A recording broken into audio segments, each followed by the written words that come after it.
Hello and welcome to the 2023 Sheffield Grand Prix. The race is back after a short hiatus, and that's because one of the most exciting inner city circuits has had an upgrade. Starting in the centre of Sheffield, Alec Briggs was the quickest off the line, clearly eager to take on the race from the start. He was marked by riders from wheelbase Cabtech Castelli and the series leader Ben Chilton of Ribble Collective. The course featured tight corners and cobbles to test the riders, and it was soon apparent that racing from the front would be the best option, which is exactly what the wheelbase riders set out to do, setting the pace with Rocket SRCT.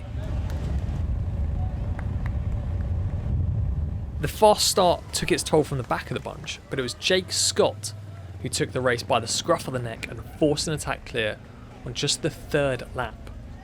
More often found on the European Pro Team circuit nowadays, Scott won the British National Circuit Series last year, and the rest of the bunch knew the danger he could pose, both in the corners and with his sheer power.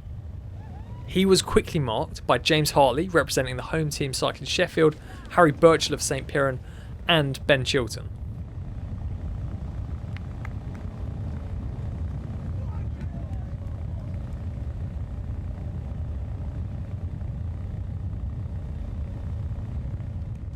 Sensing the potential of the move, Toby Barnes and Finn Crockett jumped across the gap just before the end of the next lap. A few seconds later, the bunch hurtled past, led by the wheelbase team, working to protect Matt Fox's second place in the series, because with Ben Chilton up the road, they needed to act quickly to limit the damage that he could do overall in the series. However, the breakaway quickly set to work, and they were keeping a high pace that was slowly pulling away from the bunch. Unfortunately for the Cycling Sheffield team, Hartley was suffering, and after only 5 more minutes, he lost contact on a slight uphill drag to the line on Union Street before being swallowed back up by the bunch.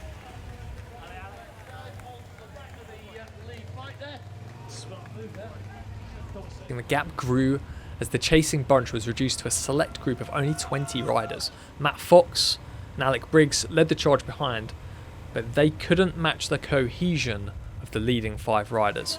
And by the time the breakaway was shown only 5 laps to go, the gap was up to over a minute. They are opening that gap up, but he's going to be about.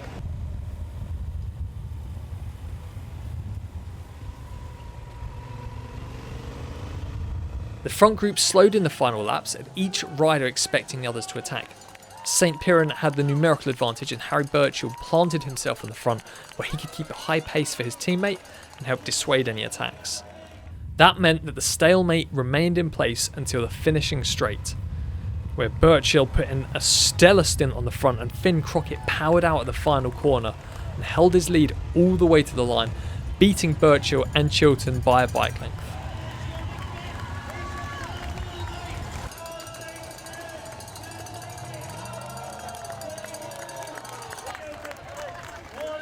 Alec Briggs led in the bunch almost a minute down on the leaders, pipping Matt Fox for 6th place. So let's hear from the winner. Finn, congratulations on the win. That was quite a tough race, but you went pretty early, so talk us through it. Yeah, it was lap and a half in, I think. Harry and Jake Scott went off the front, a couple others joined over, and then I kind of bridged over. And just for the nature of the course, with the technicality of it, it was...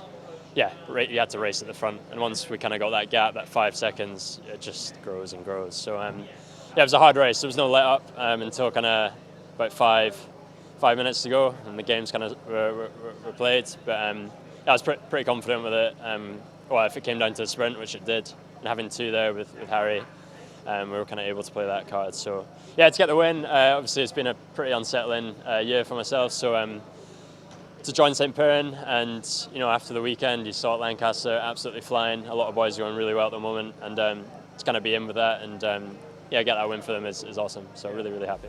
Here's the top 10 from the night's racing. For Finn Crockett, the victory was the 24-year-old Scott's first win for his new team, having signed mid-season after the collapse of his previous team earlier in the year. Thanks very much for watching. If you want to see all the best racing analysis and behind the scenes action from the British scene, please hit that subscribe button, and we'll see you next time.